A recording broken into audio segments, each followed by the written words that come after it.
سب سے بڑا نقصان جسے ہوتا ہے وہ عورت ہے۔ اب میں آ رہا ہوں کہ آخری بات کی طرف، جس کا کچھ اشارہ میں کر چکا ہوں۔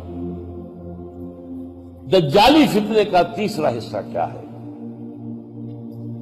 پہلے یہ نوٹ کر لیجئے،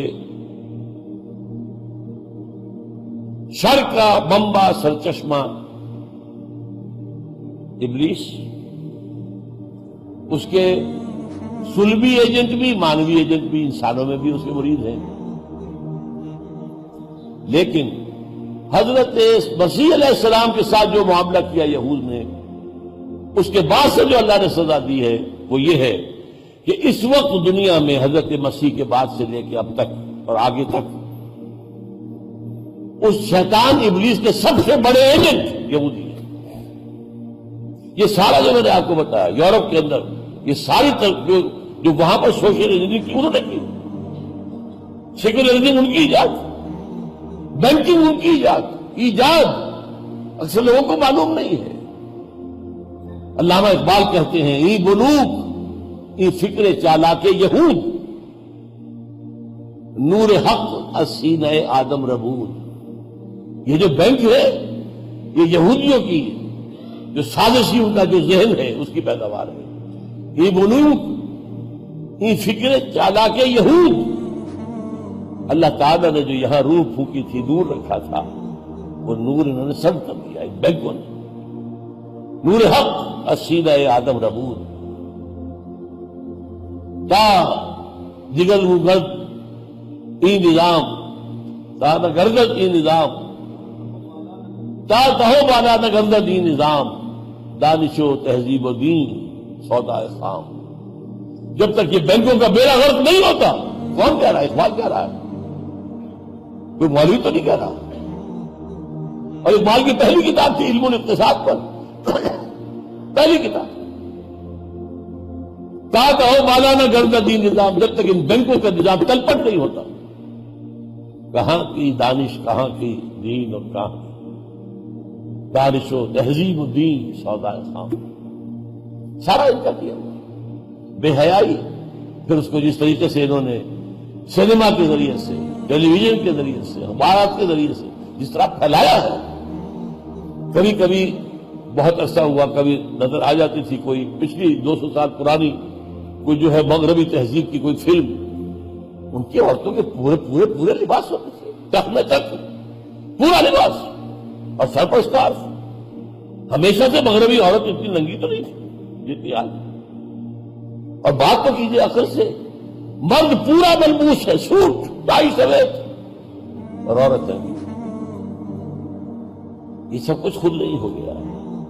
یہ ابلیس، میں انہیں حکم دوں گا اور یہ اے اللہ تیری تخلیق کو بدلیں گے، یغیرن خلق اللہ۔ مرد اور عورت کو اللہ نے بنایا تھا، ان کے وظائف کچھ اور رکھے تھے، ان کی ذمہ داریاں مختلف رکھی تھی، ہر ایک کے حصے کا اپنا فرض تھا، کیا بنا دیا ہے۔ بہرحال اس وقت صورتحال کیا ہے؟ 1897 میں انہوں نے ڈیکلیریشن اپنا دیا، protocols of the elders of the join. 20 سال بعد 1917 میں برطانیہ جو پہلا پروٹیسٹنٹ ملک تھا، پوپ سے بغاوت کرنے والا پہلا ملک انگلستان تھا، وہی اڈا بنا یہودیوں کا، یہیں پر بینک آف انگلینڈ بنا اور یہیں پر چرچ آف انگلینڈ بنا۔ وہاں کے وزیر خارجہ بالفور نے ان کو یہ اجازت دے دی کہ تم جا کر فلسطین میں آباد ہو سکتے ہو۔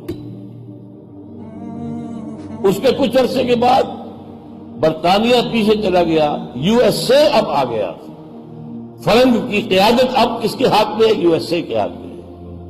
علامہ اقبال اس وقت دیکھ آئے تھے 1905 سے 1908 تک، فرنگ کی رگے جہاں پنجہ یہود میں ہے۔ آج امریکہ کی رگے جہاں پنجہ یہود میں ہے۔ اور اس وقت صورتحال کیا ہے؟ ایک طرف امریکہ، اسے جو اللہ نے ایک وقت دے دیا ہے ایسا کہ اس کا اتنا قدیم دشمن ختم ہو گیا، 40 سال تک کولڈ وار جس کے ساتھ چلتی رہی اس کی کوئی حیثیت نہیں رہی، اب وہ سول سپریم پاور اور ارتھ بن گیا، یونیپول آف دنیا بن گئی۔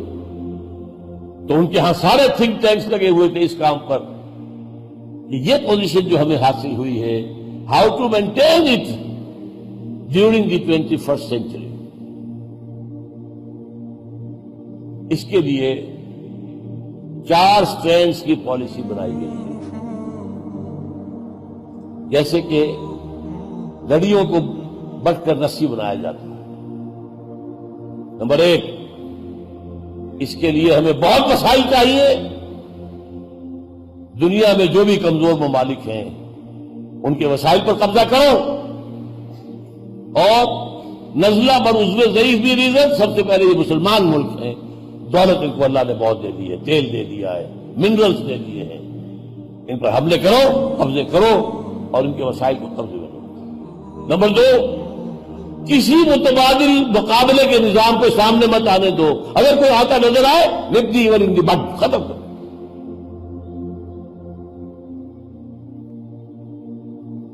نمبر 3، یہودیوں کا اور نیو کونس عیسائیوں کا جو 5 نکاتی ایجنڈا ہے اس کے لیے آگے بڑھو، قدم بڑھاؤ۔ وہ میں بتا چکا ہوں آپ کو، 5 نکاتی ایجنڈا جس میں عیسائی جو ہے امریکہ کا، بیپٹسٹ، ایونجلسٹ، نیو کونس، اور جو کہتے ہیں کہ دوبارہ جو بورن اگین کرسچنز، یہ سب جو ہے عیسائی سب سے زیادہ بڑھ کر سپورٹ کر رہے ہیں اسرائیل کو، عام مذہبی یہودیوں سے بڑھ کر۔ ان کا ایجنڈا میں بتا چکا ہوں، آرمگیڈون فوراً ہونی چاہیے، ارلیسٹ، گریٹر اسرائیل بننا چاہیے۔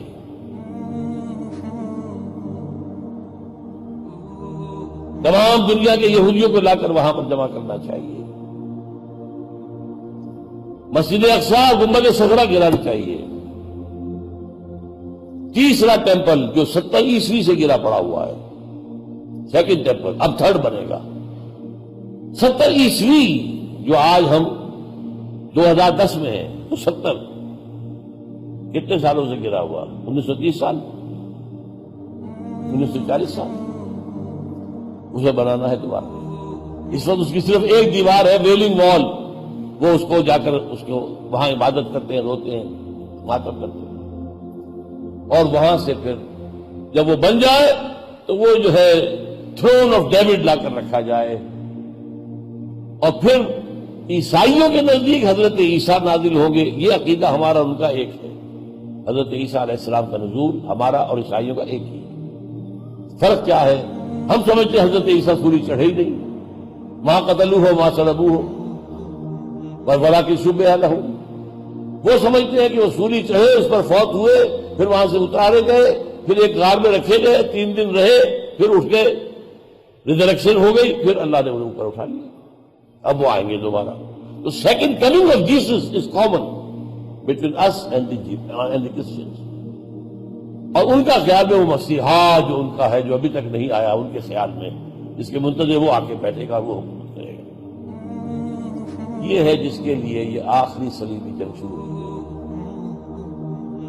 سب سے پہلے افغانستان میں کیوں آئے؟ نوٹ کیجیے، یہاں پر انہیں نظر آیا اسلام تو ابھر رہا ہے، چند اللہ تعالیٰ کی شریعت کے چند احکام نافذ ہوئے، بد امنی ختم، کمپلیٹ پیس، نو کرائمز، 85 سے 90% علاقے ہوا کرائم فری ہو گیا۔ ایک حکم ملا عمر کا اور پاپی کی کاشت 0 ہو گئی، کیونکہ بلینز آف ڈالرز دینے کے باوجود امریکہ نہیں کرا سکتا۔ لیکن پیسے لے لو ہم سے خدا کے لیے، اس کو کاشت پر کرو۔ لہٰذا انہیں نظر آیا وہ بات جو ابلیس کی مجلس شورا میں علامہ اقبال نے کہی ہے، ابلیس کے زبانی، عصر حاضر کے تقاضاؤں سے ہے لیکن یہ خوف، ہو نہ جائے آشکارا شر پیغمبر کہیں، شر پیغمبر شر محمد صلی اللہ علیہ وسلم کہیں یہ دوبارہ ضرور میں نہ آ جائے۔ ہے اگر کوئی خطر مجھ کو تو اس امت سے ہے، اس کی خاک اس سر میں ہے اب تک شرار آرزو۔ مجھے نہ اشتراکیوں کا کوئی خوف ہے، نہ جمہوریت والوں کا کوئی خوف ہے، نہ کوئی مارکسزم کا کوئی خطرہ ہے مجھے، نہ ہی کوئی ڈکٹیٹرشپ کا کوئی خطرہ ہے مجھے۔ ہاں خطرہ ہے اگر کوئی خطر مجھ کو تو اس امت سے ہے۔ اس کی خاکستر میں ہے اب تک شرار آرزو. یہ لفظ سمجھیے کیا ہے. انگارے کے اوپر راکھ آ جائے تو آگ نظر نہیں آ رہی آپ کو, کہیں آپ نے ہاتھ لگایا اور وہ اوپر کی راکھ اتر گئی اور پھر آپ کو پتہ چلے گا اس کے اندر کیا ہے. وہ جانتے ہیں اس امت کے اندر امنگ ہے, ولولہ ہے, یہ چاہتے ہیں اگرچہ طریقے کار میں بھٹک رہے ہیں. نشان راہ دکھاتے تھے جو ستاروں کو ترس گئے ہیں کسی مرد راہ داتے. بہرحال یہ کام جو ہے افغانستان کو نمبر 1 اس لیے چنا گیا, اور نمبر 2 اس لیے کہ وہاں پر زیر زمین تیل, وہاں پر جو منرلز کے ذخائر ہیں بے پناہ ہیں, اور نمبر 3 سینٹرل ایشیا کا تیل جو ہے اگر ہم لے کے آنا چاہیں گے تو گلف تک لانے کے لیے وہی بہترین راستہ ہے, سستا ترین اور سب سے چھوٹا. اس لیے آپ سوچئے کیا حیثیت تھی بیچارے طالبان کی حکومت, کون سے ان کے پاس ہتھیار تھے, وہ ٹینک تھے ان کے پاس, وہ ہوائی جہاز تھے. تاریخ کی سب سے بڑی کولیشن, پورا نیٹو, امریکہ, آسٹریلیا, کہاں سے لوگ آ گئے. جو ڈپٹ ایون ان دی بٹ, اس کو ختم کرو, ہو نہ جائے آشکارا شر پیغمبر. اور اس کے ساتھ ہی جو کہ پاکستان کے بارے میں بھی انہیں اندیشہ ہے, اور شدید اندیشہ ہے. یہ بات میں آپ کو بتا دوں, 1967 وار میں 6 days وار عرب اسرائیلی, جس میں تینوں ملکوں کو بڑی زبردست شکست ہوئی تھی.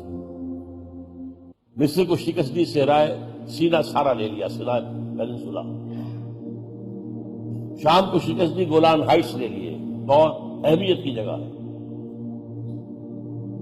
جارڈن کا ستیہ ناش جو کیا ہے, پورا جو یہ ہے ویسٹ بینک, یہ سارا تو جارڈن کے پاس تھا. آدھا یروشلم جو ہے جارڈن کے پاس تھا. لیکن یہ کہ اس کے بعد جو فتح ہوئی ہے تو جشن منایا انہوں نے پیرس میں, اور وہاں بن گوریون نے تقریر کی, ہمیں کسی عرب ملک سے کوئی خطرہ نہیں, ہمیں خطرہ اگر ہے تو صرف پاکستان سے. حالانکہ پاکستان اس وقت تک ایٹمک پاور تو نہیں تھا, لیکن ان کے پاس ہماری روایات موجود ہیں. جیسے حدیث میں آتا ہے جب قتل عام ہوگا یہودیوں کا تو ایک درخت ایسا ہے کہ جو یہودیوں کا وفادار ہے اور وہ یہودیوں کو پناہ دے گا کہ آؤ چھپ جاؤ میرے پیچھے. برکت. اور اسرائیل نے اپنے ہاں سب سے بڑی کلٹیویشن اسی درخت کی کی, برکت. وہ ہماری وہ پڑھتے ہیں, ریسرچ کرتے ہیں, ان کی بڑی تھنک ٹینکس ہے, غور و فکر کے بعد تو حضور کی یہ حدیث بھی کہ میر عرب کو آئی ٹھنڈی ہوا جہاں سے, اور پاکستان اسلام کے نام پر وجود میں آیا. آپ نوٹ کیجئے, پوری دنیا میں سیکولرزم, اور پاکستان میں کہا جا رہا ہے حاکمیت اللہ کی ہے.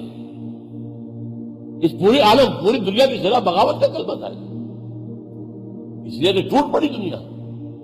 لیاقت علی صاحب کا جرم کیا تھا؟ قرارداد مقاصد. کیوں قتل کیا گیا اسے؟ ایک جرم یہ تھا کہ قرارداد مقاصد پاس کرا دی, اور دوسرا جرم یہ تھا کہ امریکہ میں جب بلایا گیا, دورے پر گئے, وہاں کی نیشنل جوئش کانفرنس جو ہے کانگریس, اس نے انہیں دیا ایک اسرانہ دیا یا جو بھی, اور وہاں یہ تقریریں کی کہ آپ اگر ہمیں تسلیم کر لیں ہم یہ دے دیں گے, یہ دے دیں گے, یہ دے دیں گے, یہ دے دیں گے. لیاقت علی خان نے کہا, gentleman, our souls are not for sale. ہماری روحیں بکاؤ مال نہیں ہے کہ آپ اس طرح قیمت پر ہم سے خرید لیں گے. قائد اعظم کہہ چکے تھے اسرائیل کو, the illegitimate child of the West, یہ حرامی بچہ ہے مغرب کا, برطانیہ اور امریکہ کا, اور برطانیہ اور امریکہ دونوں ویسٹ ہیں, west white Anglo Saxon protesters, ان دونوں کا.